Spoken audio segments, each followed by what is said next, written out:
mesdames et messieurs, de vous retrouver comme à l'accoutumée chaque mercredi. Et comme vous le savez, mercredi, c'est vraiment le retrouvail des intelligences autour des grands thèmes qui ont marqué l'actualité. Aujourd'hui, j'ai le réel plaisir d'être avec vraiment des intelligences de mon pays, comme j'ai l'habitude de les dire.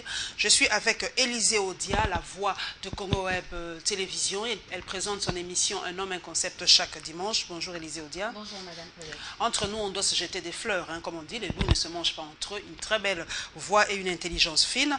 Je suis avec Gabi Kouba, journaliste indépendant. Bonjour Gabi. Bonjour Madame Pellet. Voilà un autre indépendant, un autre journaliste aussi qui, en tout cas, qui écrit superbement bien. Il est en tout cas, il est spécialisé, je crois, dans le domaine des mines et je crois secteur minier. Hein. Ah oui, exactement. Et je vais terminer par John Omombo, qui est aussi journaliste indépendant. Bonjour John. Bonjour. Très heureux de recevoir une intelligence. Vous allez le découvrir et je crois qu'elle n'est plus une figure à présenter dans cette émission. Alors aujourd'hui, nous allons parler du calendrier électoral, comme vous le savez. Ce calendrier tant attendu est enfin là, mais cela suscite toujours des réactions. Nous allons parler de l'offensive des FRDC sans la MONUSCO. Comme vous le savez, la communauté internationale dit, non, la MONUSCO dit, notre gouvernement dit ne pas avoir besoin de la MONUSCO pour bouter dehors les FDLR. Et nous allons terminer par la place des mines et de l'agriculture dans le développement de la République démocratique du Congo. Élisée Odia, le calendrier électoral est là. Vous êtes un fait lumière, un fait reporter de Congo Web Télévision. Les réactions ont fusé de partout. Est-ce que pour vous, ce calendrier est faisable et réaliste au fait? Bon, je me dis, tout est possible, mais permettez-moi de commencer quand même par un coup de gueule. Qu'on a constaté lors de la publication de ce calendrier global. Je tenais particulièrement à le dire parce qu'on a senti une certaine exclusion dans la sélection même des médias qui devraient couvrir la publication. Personnellement, Congo Web a été exclu, on ignore la raison. Alors que là, aucun journaliste de Congo Web alors qu'on est accrédité, moi particulièrement, j'ai ma carte accréditée de la CENI, mais curieusement, lors de la publication de ce calendrier, la chaîne n'était pas présente. On se pose la question pourquoi, et ce n'est qu'un exemple parmi tant d'autres. On doit courir derrière le service de communication de la CENI pour pouvoir faire notre travail. Et là, je trouve que pour une institution publique, voilà, je trouve ça quand même déplorable qu'on puisse exclure certains organes, certaines chaînes pour des raisons non autrement élucidées qui ne tiennent pas à la route, qui ne sont pas fondées. Alors je tenais quand même à faire ce coup de gueule et je demanderai quand même au service de communication de la CENI d'essayer de réajuster les tirs parce que ce sont des questions d'intérêt national. Il faudrait qu'on puisse associer... N'ayez pas Congo Web contre vous. Hein. Il faudrait qu'on puisse associer tous les organes parce que je crois qu'on est là pour le service de la nation et il faut qu'on puisse avoir l'information à la source. On en a besoin pour nos téléspectateurs. Alors je reviens au calendrier. Je me dis, tiens, c'est réaliste, comme je le disais au début, c'est pas impossible. Tout dépend quand même de la volonté. Mais n'empêche qu'il ne faudrait pas mettre de côté les remarques que les uns et les autres ont formulées. Ou formulent par rapport des critiques qu'ils émettent par rapport à ce calendrier. Il faut dire que c'est déjà, je me dis... Géopolis le dit, sans te couper la parole, 2016 avec qui? Calendrier électoral global, majorité, opposition, pas prête pour les élections. En fait, tout le monde n'est pas prêt. de fuite en avant, oui, c'est discutable, on peut le dire. Ils ont raison quand même un peu, ceux qui disent que c'est pas réaliste, parce que je vous signale qu'il y a déjà certaines choses qu'on devrait commencer à faire par rapport à ce calendrier, qu'on est déjà ordelé par rapport à certaines réalisations. Donc ceux qui disent que c'est un calendrier peu réalisable dans son entièreté, ils peuvent avoir raison. Mais d'un autre côté, je me dis, il est là. C'est un calendrier, c'est une œuvre humaine. Elle peut être perfectible. Alors pourquoi ne pas essayer de chercher de voies et moyens pour trouver un consensus, parlons du terme, pourquoi ne pas trouver de voies et moyens pour essayer de faire en sorte que ce calendrier puisse être au moins exécuter une grande partie de ce calendrier sans qu'il y ait des tensions. Donc, je crois que c'est possible de réaliser ce calendrier dans l'entièreté. Je reste quand même assez pessimiste. Gabi Kouba, Élisée Odia a jeté ce mot-là, c'est le consensus. On revient encore là. Donc ce calendrier, selon vous, doit être consensuel pour éviter les tensions, en fait. Ou c'est pas une façon pour les uns et les autres de pas être prêt pour les élections, ça devient des justificatifs. Hein. Bon, c'est vrai, il y a des problèmes. Il y a des problèmes autour de la publication de ces calendriers. Tout le monde l'a réclamé à corps et à cri, en fait. La communauté internationale, l'opposition, la société civile et tous les acteurs impliqués dans les processus électoraux réclamaient la publication d'un calendrier global. Bon, mais la CENI a publié ce calendrier, mais il y a des problèmes qui restent encore pendants. Alors, ceux qui disent est-ce que le calendrier est irréaliste, est-ce qu'il est opportun, le verre est un peu à moitié vide et à moitié plein. Parce qu'on a demandé à Malou Malo de publier les calendriers dans les délais constitutionnels, et c'est ce qu'il a fait avec son équipe. Alors, ceux qui disent qu'il faut un consensus, mais quand vous regardez la composition de la CENI, presque toutes les forces vives de la nation sont représentées. Mais ce qui me gêne un peu, je me pose la question de savoir si les délégués de toutes les composantes et entités qui siègent au niveau de la CENI ne rendent plus compte à leur base qui réclament aujourd'hui un consensus. Mais le consensus, c'est par rapport aussi à la réalité de la situation, la complexité de la tâche, l'immensité du pays, les moyens. Et lorsque vous regardez le budget, je crois au cours de cette émission, on l'avait analysé ici, la demande de la CENI par exemple, pour les 100% des moyens demandés par la CENI à l'époque, pour l'exercice budgétaire en 2015, vous avez moins de 20%. Alors 20%, il faut organiser les élections municipales, locales, ainsi de suite, à tous les niveaux, jusqu'à l'élection présidentielle, couplée aux élections législatives en 2016. Or, quand vous faites des calculs, ça vous donne déjà plus des milliards de dollars. Alors que les prévisions budgétaires, qui ne sont pas en réalité, qui ne constituent pas des liquidités, c'est moins le budget concret.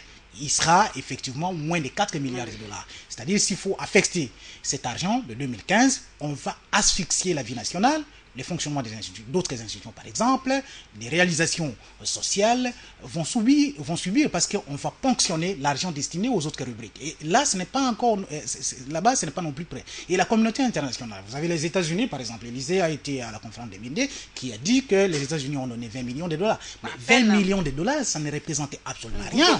Et les élections de 2006 par exemple, vous avez eu 650 millions d'euros à l'époque, mais c'était financé par l'Union européenne, la MONUSCO, et d'autres grandes puissances. Vous aviez eu à l'époque Louis Michel, ainsi de suite. D'autres partenaires internationaux ont pratiquement pris en charge ces élections-là. Et aujourd'hui, quand vous regardez, ceux qui ont l'argent, ce ne sont pas des pays occidentaux qui ont des liquidités.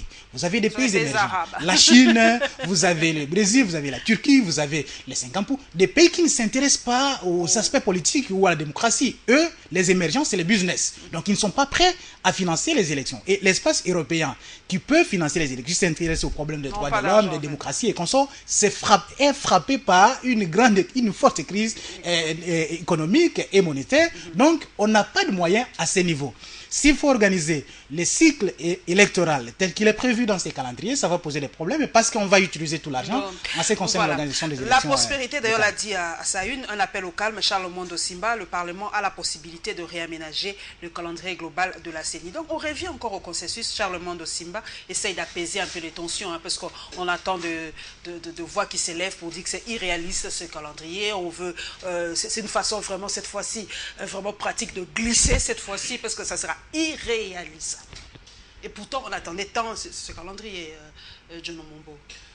Oui, merci. Je crois que avant d'aborder cette question du calendrier électoral, je voudrais juste placer un petit mot pour apaiser Élisée Odia. Je vous en prie. Je pense que Élisée connaît la responsabilité qu'il y a pour chacun de nous en ce qui concerne notre pays.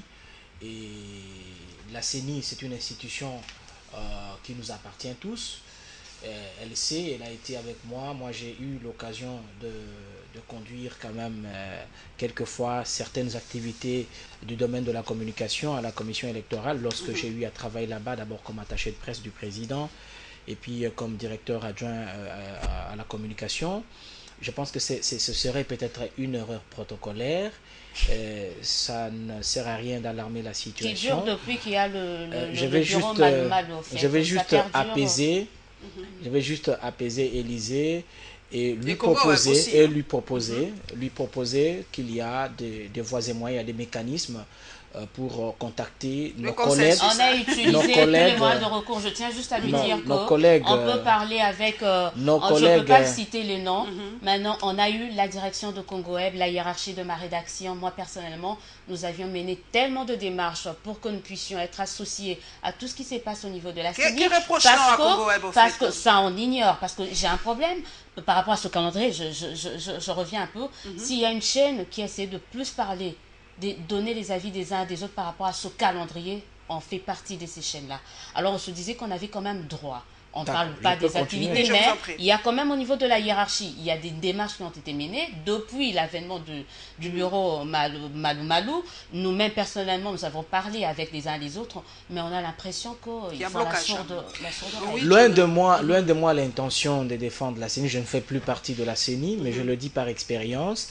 Et je pense que même en sociologie des conflits, les grands théoriciens ont démontré que l'homme peut être en conflit avec lui-même. Ça veut dire que là où vivent les gens, il y a toujours des petits problèmes, mais cela ne va pas au-delà de nos capacités. Donc je pense que Élysée a la possibilité, en tant que Congo Web, de recontacter nos collègues qui sont au niveau de la communication, parce que le travail là-bas, c'est de rendre public l'information, de mettre l'information à la disposition du public. Je ne trouve pas de raison qui ferait que le service de communication puisse faire une sorte d'exclusion contre Congo Web. Pour moi, je vais juste l'apaiser et lui recommander de reprendre les démarches. Voilà, par rapport au calendrier électoral. Je pense bien que nous avons en face de nous une classe politique qui a du mal à bien se comporter, surtout du côté de l'opposition. Parce que on a toujours cette manière-là de faire la contradiction. C'est que les philosophes analytiques du langage appellent l'autodestruction pragmatique. Vous voulez une chose et puis vous faites le contraire. Nous avions vécu au niveau de la CENI, pendant les élections de 2011. Nous avons constaté qu'à un certain moment, les gens, les dirigeants politiques, les hommes politiques, les leaders communautaires, au lieu de préparer les élections, les gens préparent toujours la contestation.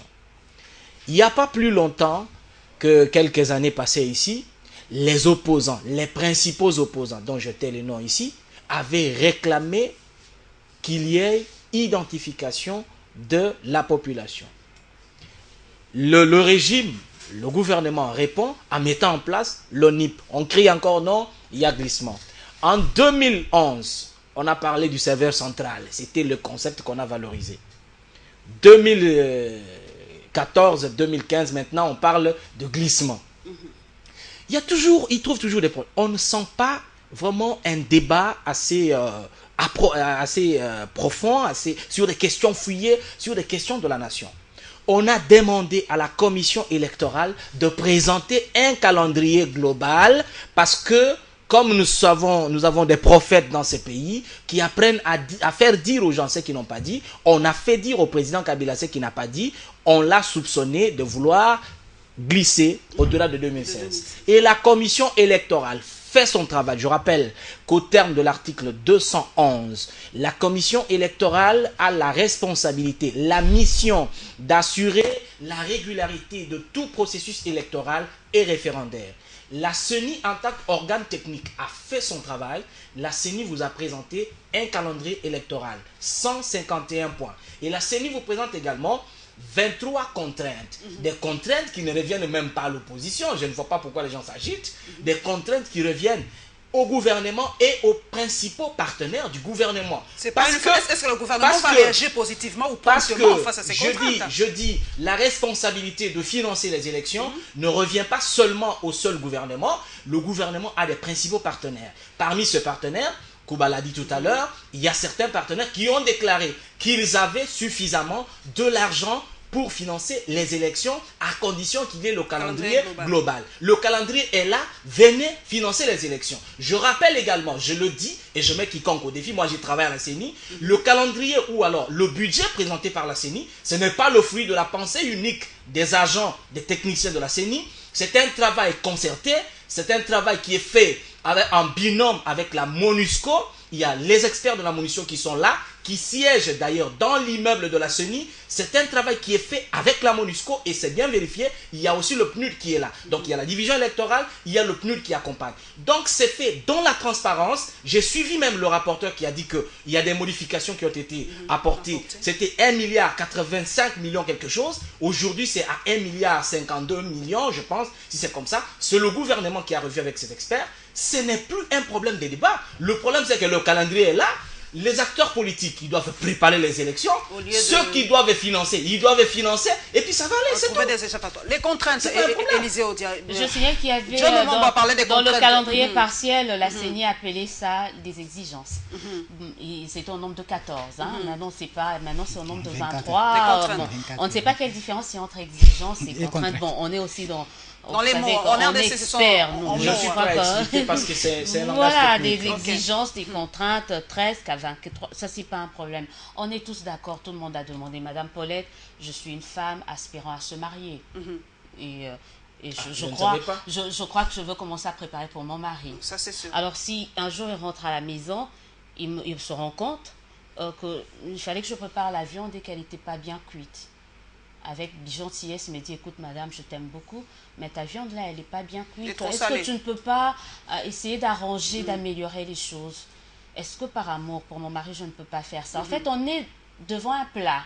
C'est vrai qu'on avait tellement demandé, c'est vrai qu'on avait tellement faim de ce calendrier. Mais il se fait que je viens de vous dire, par rapport à la réalisation, ça devient hypothétique de réaliser ce calendrier. Les 23 contraintes qui bloquent là. Pas seulement les contraintes, même dans le calendrier, au-delà du contrainte, il y a même au niveau de JAD, dites-moi, je donne un exemple, le confrère l'a dit, en 2014, dans le budget, on avait, la CENI avait demandé plus de 320 millions, à l'Assemblée nationale, on leur a accordé 169 millions, le gouvernement n'a débloqué que 50 millions.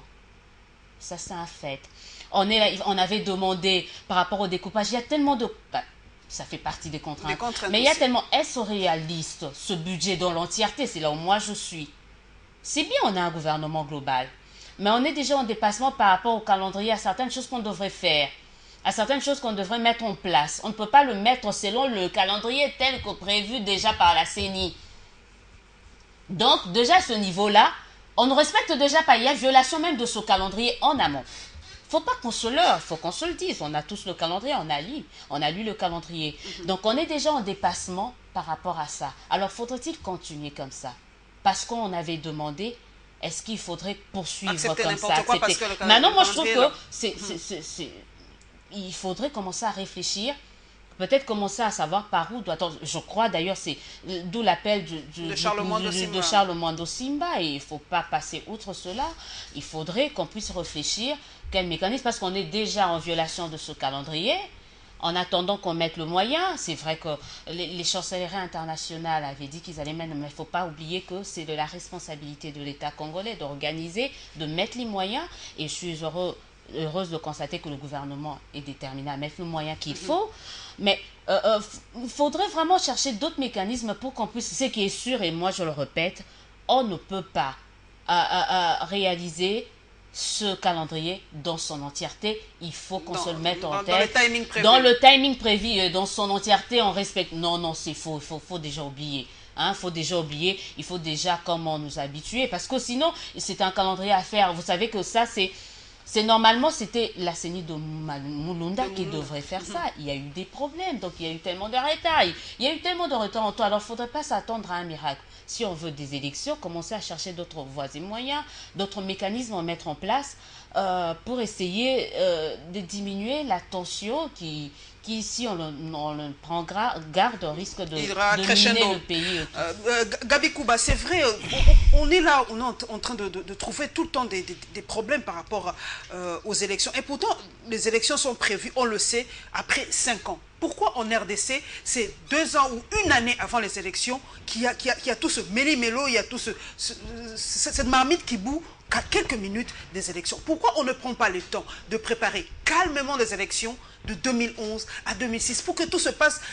Bon, c'est vrai qu'on est une jeune démocratie, on nous dira ça, mais prenons l'exemple, puisqu'on ne copie que chez les autres. Prenons l'exemple de la France, prenons l'exemple des États-Unis, prenons l'exemple des autres. Pourquoi les élections ne posent-elles pas problème en France? On sait qu'en 2017, je crois, ou 2018, il y aura élection en France. Et après, vous aurez, ça va couler parce que il y a déjà tout un système qui a été mis en place pour que ça coule, qu'il n'y ait pas de blocage. Pourquoi chez nous? On va continuer comme ça. 2016, il y a des problèmes. 2021, ça sera comme ça. Et la MONUSCO sera toujours là pour nous soutenir. C'est impensable. Il faut avoir une réelle volonté de progresser. Parce que chaque fois que vous effectuez deux pas en avant et que vous reculez 3 ou 4 en arrière, ça ne marchait pas comme ça.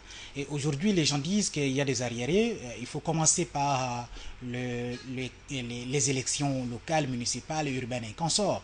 Mais lorsque vous regardez la disponibilité des moyens du gouvernement, c'est-à-dire en organisant les élections locales pour cette année, on ira jusqu'en 2016. Et lorsque vous avez soulevé la question, par exemple, du glissement, c'est un glissement qui ne dit pas son nom, parce que vous allez arriver à l'élection présidentielle, par exemple, vous aurez épuisé tous les moyens, vous n'avez plus de disponibilité et vous n'avez plus de moyens pour ces élections-là.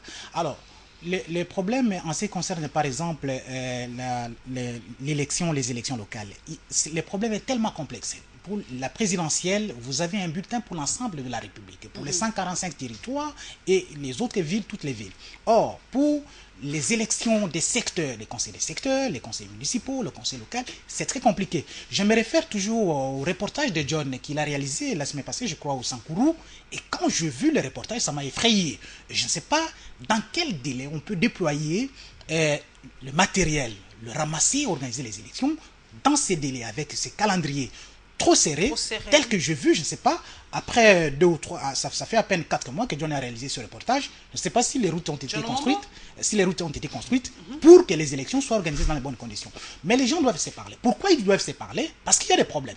Il y a des problèmes, il faut que les gens se parlent. Mais dans l'idée, par exemple, de la plupart des acteurs politiques congolais, chaque fois qu'on évoque les problèmes du dialogue, ils font toujours allusion à la sempiternelle question du partage équitable et équilibré de voix. S'ils doivent se parler, c'est pour réaménager peut-être que les calendriers. Les gens soulèvent les problèmes des arriérés, par exemple, qui datent de 2006. Mais John était à Sun City, il le sait très bien que c'était prévu, l'organisation des élections municipales et locales était prévue avant la présidentielle. Mais les bailleurs de fonds, notamment l'administrateur des colonies, entre guillemets, Louis Michel à l'époque, Barroso, les Swing et consorts, ont dit, bon, pour nous, les élections municipales ne nous intéressent pas, c'est d'abord la présidentielle couplée aux autres élections. Et ça posait un problème.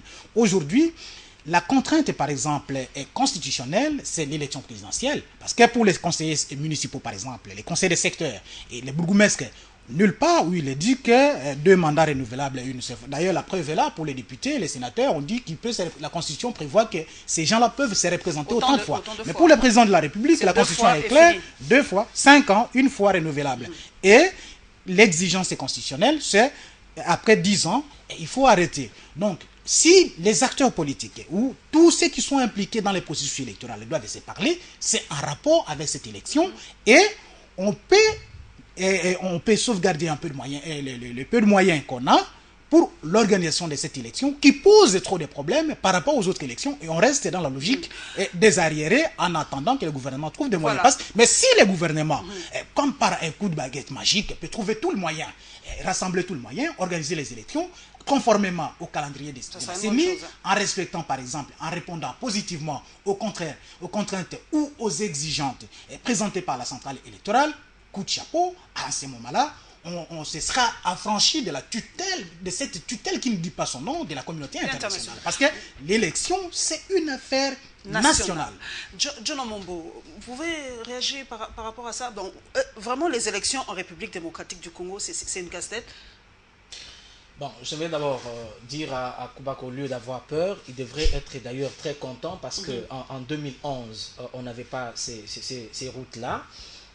Et puis le déploiement avait posé problème, mais il y a eu quand même des élections. Aujourd'hui, qu'il a suivi mon reportage sur la connectivité des provinces par la route, je pense que ça doit le rassurer que maintenant ça peut quand même faciliter le déploiement. Ça ne peut pas me rassurer parce que vous avez eu du mal. Je n'ai pas eu du mal. J'ai fait 5 provinces de la République démocratique du Congo. Je suis parti à partir de Lodja. Je suis allé jusqu'à Ikela. De Ikela, je suis revenu par Lodja. par route. Je suis passé par Dibele, que lui connaît très bien. Nous sommes arrivés à Kananga, Mbushima. Par route, tout ça? Par route. C'est faisable? Mais les images sont là, j'ai le documentaire qui passe. Par route de Kananga, j'ai fait Mbushima, j'ai fait Kabinda, jusqu'à Kasongo, dans la province du Maniema, en passant par le Bao. J'ai fait également Kamina jusqu'à Mbushima. Donc là, il n'y a vraiment pas de problème. Moi, mon problème, c'est que les gens doivent apprendre à dire la vérité. On ne peut pas prendre en otage la vie de toute une nation parce qu'on a des visées égoïstes. On est en train de viser autre chose. Les gens doivent arrêter de tromper l'opinion, de tromper la population avec des faux discours. On a réclamé le calendrier électoral. Aujourd'hui, les gens réclament un calendrier consensuel.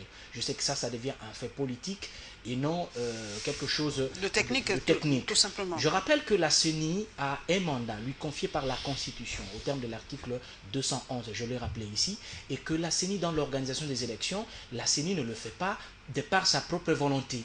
La CENI le fait par la volonté du législateur qui lui donne des instruments qu'il faut. La CENI vous dit ceci, vous dites que non, il faut un calendrier global qui ne dépasse pas 2016. La CENI, en tant qu'organe technique, vous fournit ce calendrier-là. Qui ne dépasse pas 2016. Ne soyez pas pessimiste. Le problème, c'est le pessimisme. Le problème, c'est que nous sommes toujours... Le réalisme. Pessimisme, réalisme. Le problème, c'est que nous voyons toujours le mal. Non, Kabila va aller au-delà de 2016. Mais Kabila n'a jamais dit ça. Kabila n'a jamais dit qu'il va aller au-delà de 2016. La preuve, c'est qu'on a soupçonné même la CENI d'être complice. La CENI vient de publier cette élection qui ne dépasse pas 2016. Vous n'avez jamais entendu Kabila dire que non, voilà, pourquoi vous avez dit ceci, parce que moi je vais rester au pouvoir. Non, on ne peut pas faire dire à quelqu'un ce qu'il n'a pas dit. Aujourd'hui, je me pose la question. On va aller encore une fois renégocier ce calendrier. Sur base de quoi? Parce que tout est là. On vous dit, pour que ces élections aient lieu, voici ce qu'il faut. Quand on parle des contraintes, chaque élection a des contraintes. Aujourd'hui, il faut commander, il faut identifier le besoin. Il faut commander le matériel. Il faut acquérir le matériel. De il faut 2011, le déployer. Il y en a, mais il faut l'identifier parce qu'il y a des matériels aussi qui ont été cassés. 2011, vous savez, il y a eu la violence post-électorale. Donc, il y a toutes ces contraintes-là. La communauté internationale maîtrise mieux cette question. La révision du fichier qui se pose encore. Moi, mon problème, c'est le travail quotidien de la CENI. Mon problème, c'est que je rappelle que le débat que nous avons, auquel nous assistons aujourd'hui à la télévision, c'est un débat hautement politique. Alors que l'organisation des élections, c'est une matière technique. C'est vrai, c'est une matière nationale, mais c'est hautement technique. Le technicien vous dit, voici ce que nous pouvons faire, parce que vous ne voulez pas qu'on dépasse 2016.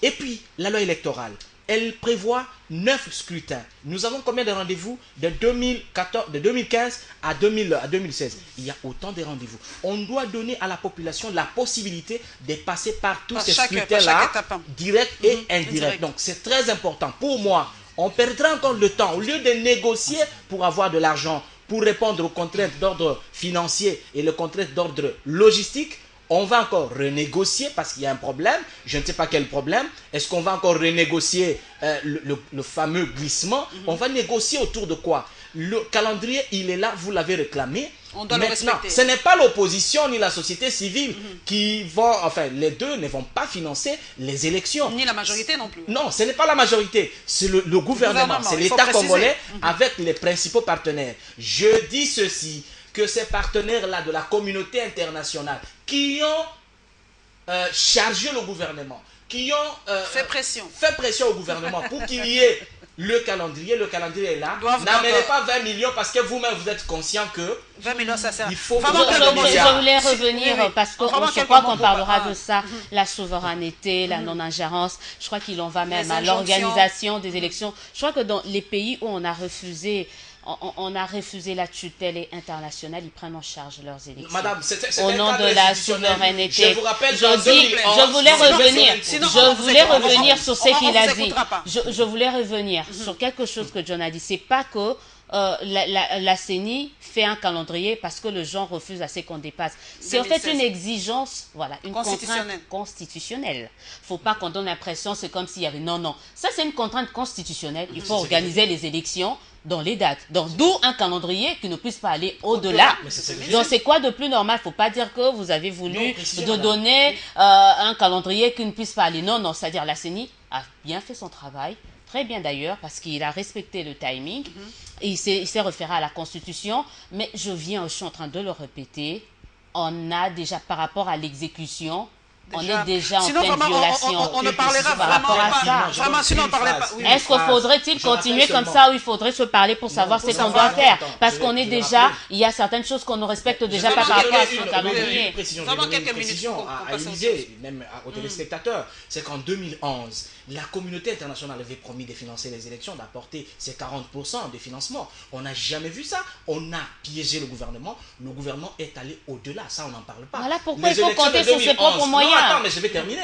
Les élections, là, on ne dit pas que nous devons un gouvernement responsable. On n'a jamais dit ça parce qu'il s'agit du gouvernement responsable. Madame, nous devons aimer notre pays comme les Américains, comme les Français, comme les autres. Vous nous faites passer comme des gens qui n'aiment pas le pays, ça c'est pas normal. On aime notre pays, voilà pourquoi on dit qu'on doit être responsable et prendre en charge notre souveraineté, notamment en finançant les élections.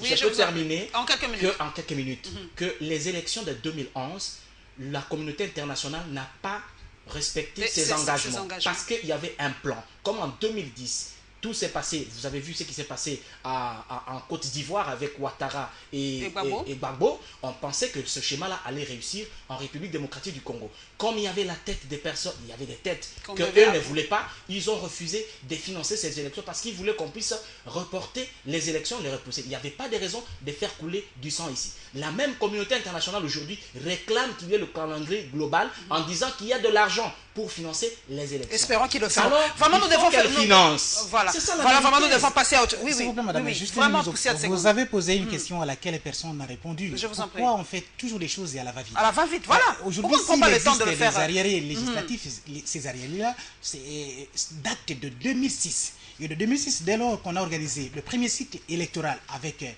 l'appui des partenaires extérieurs, il fallait prendre conscience et travailler chaque année pour avoir un fonds pour les élections. Mais il ne faut pas, à la veille, on voit par exemple en 2011, Mulunda et John ici se sont retrouvés en difficulté parce qu'il n'y avait pas assez de moyens, et Mozito qui dit année électorale. Mais quand vous avez 5 ans du mandat, et vous savez que le cycle électoral est de 5 ans, il faut prévoir. Il ne faut pas compter sur l'appui des autres pour votre financement. Ils ont déjà commencé à nous prenons un autre thème.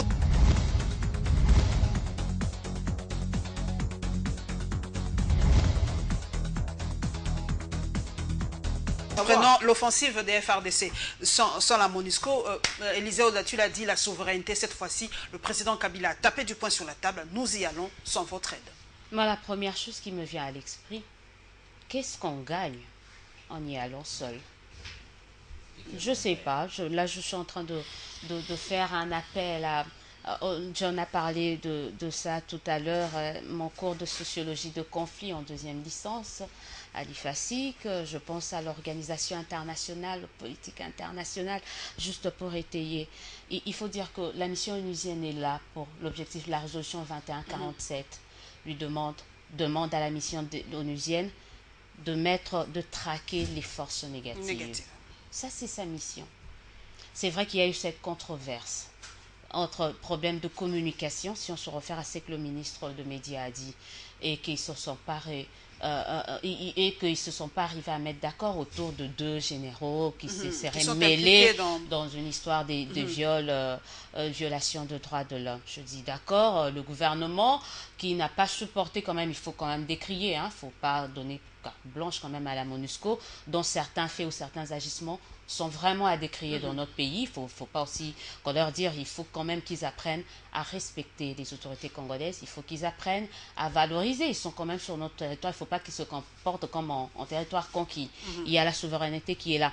Mais en relations internationales, les FDLR, 15 ans, 20 ans qui sont ici, qui posent plus de problèmes, comme l'a dit également le ministre Mende, à la RDC qu'aux autres pays, voire même au Rwanda d'où ils sont venus. Maintenant, ça fait 15 ans qu'on est arrivé quand même à réduire l'influence de ces FDLR. Il n'en reste plus beaucoup. Une centaine à peu près. Non, 1000, quelque chose, 1400. 1400, c'est en 5 comme ça. Il reste, sans compter les dépendants. Avec les dépendants, ça nous faisait dans les 4500. Femmes et enfants. Femmes et enfants. Okay. Maintenant qu'il y a la communauté internationale, à force de cette résolution, des différentes résolutions qui demandent à ce qu'on mette fin. On leur a accordé 6 mois, 2 mois, et puis ils ne désarmaient pas. Est-ce que ce n'est pas utile, ce ne serait pas de bonne loi pour la RDC de demander à la MONUSCO d'y aller. Parce que moi, je me dis, la contrainte, c'est quoi? Les FARDC y vont, au nom de la souveraineté. Ok, qui sera là pour essayer de savoir si le travail a été fait? Est-ce que ce ne sera pas une façon de donner un prétexte encore à ceux-là qui n'ont pas participé pour dire que non? Déjà, on les entend parler, dire que ça fait 3 semaines qu'on a, c'est depuis le 3 février, je crois, qu'on a lancé le 29. Ils sont en train de dire que rien n'est fait sur le terrain.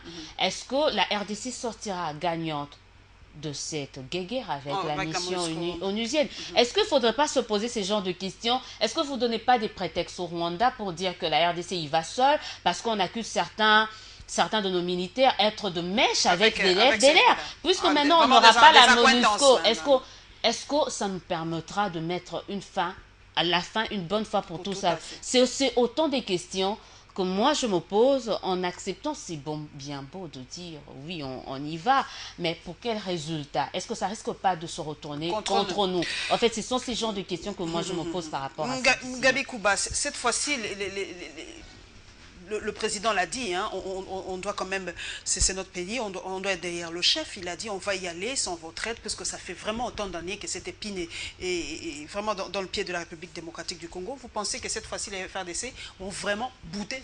Ils ne sont que 1400, on ne comprend pas pourquoi on ne parvient pas à mettre 1400 personnes dehors. Je crois que l'attitude du président Joseph Kabila est compréhensible. La sécurité nationale, la sécurité intérieure, c'est une affaire qui concerne le gouvernement, un État souverain, mais au-delà des limites, au-delà de la volonté politique, jusqu'où peuvent aller les FARDC dans cette offensive contre les forces négatives? La communauté internationale, oui, on peut se passer de la communauté internationale. Mais les hommes qu'il faut, la MONUSCO oppose son veto face aux officiers qui sont soupçonnés d'avoir commis des crimes que le gouvernement n'aurait pas punis. Mais le gouvernement dit, oui, j'y vais seul, je fais cavalier seul. Mais en faisant cavalier seul, il faut avoir tous les moyens, il faut avoir les hommes qu'il faut. La logistique, et aller jusqu'au bout. Quand Mende dit, ça peut prendre 1 mois, 2 semaines, 6 mois, voire 10 ans. Bon, mais c'est vrai, c'est une affaire parce que les FDLR, ça fait plus de 20 ans qu'ils sont là. Et il y a même des FDLR qui ont été recrutés. Il n'y avait pas seulement que des génocidaires qui ont assisté au drame d'Abiyarimana et Ntariamira en 1994. D'autres générations sont nées. Et ils se sont fondus même dans la population à l'intérieur du pays. Ce qui veut dire que la traque sera plus difficile qu'un mouvement comme le M23 qui a été identifié avec une structure de commandement bien identifiée. Et aujourd'hui, avec ces gens-là, ça pose énormément un problème. Ça peut prendre plusieurs années dans la traque. Mais maintenant, avec la MONUSCO, rupture ou non rupture avec la MONUSCO. Mais entre nous, il faut que nous soyons un peu plus conséquents. Il y a un député sorti, je crois, il y a quelques années pour dire non condamné au job. Il ne faut pas s'attendre à ce que les casques bleus, indiens, Maliens, Ghanéens viennent mourir pour vous. Donc, battez-vous, la sécurité intérieure de l'État, c'est notre affaire, c'est une affaire nationale. Mais le problème maintenant, il faut disposer des moyens et il faut placer les hommes qu'il faut à la place qu'il faut, éviter cette attitude de trahison, cette complicité, par exemple, avec les forces négatives. Quand vous regardez dans la partie est du pays, et John le sait très bien, les miliciens sont souvent très actifs dans les zones minières. Qu'est-ce qui explique cette attitude-là? Et vous voyez des frontières, parfois on se côtoie avec les services légaux de l'État qui partagent parfois des frontières avec les forces négatives. Ça pose un problème. Mais la communauté internationale qui fait pression aujourd'hui à la République démocratique du Congo de pacifier son pays, qui a demandé aux Zaïre de Mobutu à l'époque d'ouvrir ses frontières pour accueillir les réfugiés rwandais, il faut faire aussi pression au gouvernement rwandais pour ouvrir l'espace politique. Après tout, CFDLR cause la désolation ici au Congo, mais les problèmes, les dégâts ont été d'abord causés au Rwanda. Or, actuellement, au Rwanda, vous assistez à une sorte à l'existence. Donc c'est un régime pratiquement bouché, un régime policier. On a imposé à la RDC, Kabila ici a dialogué avec les Roubérois, les Bemba à l'époque qui étaient des rebelles. Pourquoi on ne ferait pas la même chose? Et c'était d'ailleurs la proposition de Jakaya Kikwete. Nous, dans les médias, on l'a dit au quotidien. Mais un président respectable comme Kikwete l'a dit pour dire, voilà, il faut que tous les États des Grands Lacs dialoguent avec leurs forces négatives. Oui, John Omombo, cette fois-ci, la RDC se met debout pour dire non, on y va, pour qu'on termine une fois pour toutes ce prétexte que sont les FDLR. Vous savez que moi j'ai toujours une inquiétude dans mon pays. L'inquiétude que j'ai, c'est que nous n'avons toujours pas compris que nous devons sortir de la prison du pessimisme, du négativisme. Je me souviens même de ce que François Rabelais avait dit. François Rabelais avait dit que l'optimisme est la clé du succès. Ça, c'est d'abord une précision que je vais donner. Élisée a évoqué tout à l'heure la sociologie des conflits, politique internationale et tout. Je veux lui dire qu'il y a des principes qui régissent, il y a des accords et traités qui régissent les relations entre les États. Elle a fait la politique internationale comme moi. Nous savons qu'il existe cela. Et puis, les grandes puissances, ils savent toujours puiser dans une portion de ces textes-là pour imposer leur autorité aux États réputés faibles. Mais la politique intérieure d'un État, il est toujours déjà inviolable parce qu'il existe le principe de la non-ingérence dans les affaires internes d'un État. Je vais te montrer par deux exemples. Le premier exemple, en 2011, il y a eu des élections dans ce pays. L'Union européenne avait déployé des observateurs. Il y a eu le rapport de l'Union européenne. C'est en 2006. 2011, je parle de 2011. Okay. Il y a eu le rapport de l'Union européenne. Mais voici comment les partenaires du Congo se comportent. On prend ce rapport-là, on présente d'abord le rapport à la presse, c'est après qu'on va maintenant voir les responsables de l'État congolais pour déposer ce rapport-là. Ça, c'était la responsabilité revient à qui? Ça, c'est un autre. Mais justement, le problème, c'est que nous voulons accompagner le mal qui est fait contre notre pays, et puis nous oublions l'autre. Aujourd'hui, les gens refusent que le Congo dise que je vais seul. Je rappelle que la mission de la défense d'un État, de la République démocratique du Congo, c'est une mission constitutionnelle reconnue aux forces armées de la République démocratique du Congo.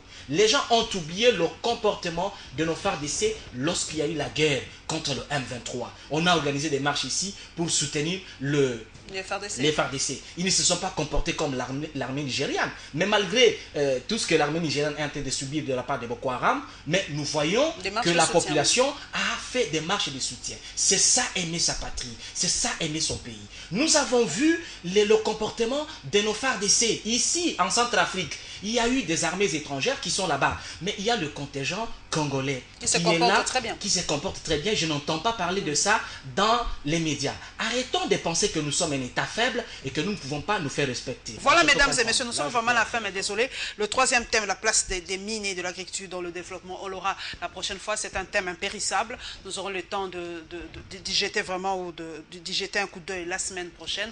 Merci donc à Élisée Odia qui a vraiment lancé son coup de gueule. Hein. Je crois que la CENI, comme l'a dit John Omombo, on doit toujours avoir un consensus. Hein. Tout est consensuel dans ce pays. En tout cas, on doit essayer. Mais il faut éviter les partages équitables. Chaque fois qu'il y a consensus. J'espère qu'ils mettront en place un cadre de concertation comme ils ont fait avec les politiques. Il y aura un cadre de concertation pour les journalistes. Les opposants ne sont pas prêts aux élections. Ils doivent préparer les élections. Voilà, donc merci donc à Élisée Odia de Congo Web Télévision. Merci à Gabi Kouba. Hein. Il revient d'Afrique du Sud où il a assisté au mining d'Indaba. Hein. Je crois que notre pays a été largement représenté, comme vous le savez, sur le plan des mines. Nous pesons quand même hein, dans le monde. Non, nous pesons plus que tous les pays africains. Mais parce qu'il faut voir le jour où la RDC organise son dîner, la salle est toujours archi-comble. Mais nous le sentons pas. Malgré les discours d'intox, parce que j'ai eu à aborder quelques confrères. On en parlera la semaine prochaine. Qui disent toujours non, c'est l'insécurité. Mais qu'est-ce qui explique cet engouement si le pays est infréquentable? Donc les Congo représentent encore quelque chose, mais à condition que nous-mêmes. Mais sur le plan social, on ne sent pas cette richesse dans l'assiette du Congolais. On en parlera prochainement. Et merci à John Omombo, le patriote. Hein. Il est journaliste, mais très patriotique. Il revient du village. On l'est tous, hein, patriotes, nous le sommes tous. Hein. Nous sommes tous patriotes en tout cas. Merci à vous pour votre fidélité à cette émission. Merci à Alain Bolikango et à Maïlo Bumba. Et merci à tous nos followers. En tout cas, nous allons discuter ensemble sur les réseaux sociaux, hein, sur la page de WebPress. Donnez vos impressions par rapport à ces thèmes que nous avons débattus. Et à la semaine prochaine, Inch'Allah.